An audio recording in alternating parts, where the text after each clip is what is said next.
সময়ের কথা সময় বলতে না পারলে মানুষ যেমন কথার স্বাদ হারায়, তেমনি সময়ের দরকারে মানুষ মানুষকে যথাসময়ে না পেলে আগ্রহ হারিয়ে ফেলে।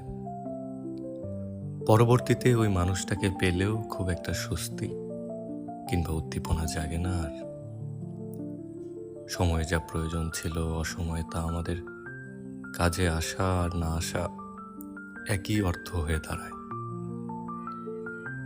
আমরা কথা জমাই মানুষের জন্য মানুষ, আমরা স্নেহময় প্রেম জমাই, অপেক্ষার চাদরে বসে থাকি স্টেশনের পর স্টেশন। কিন্তু যখন অপেক্ষারাও ক্লান্ত হয়, কাঙ্ক্ষিত উদ্দেশ্য অধরাই থেকে যায়।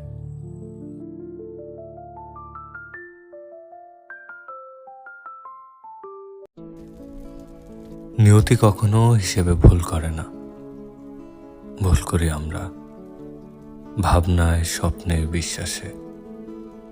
আমরা যা ধরেই নেই পেয়ে গেছি, কিংবা ভেবে নেই সেটা আমাদের, সেগুলো কখনোই আমাদের হয় না।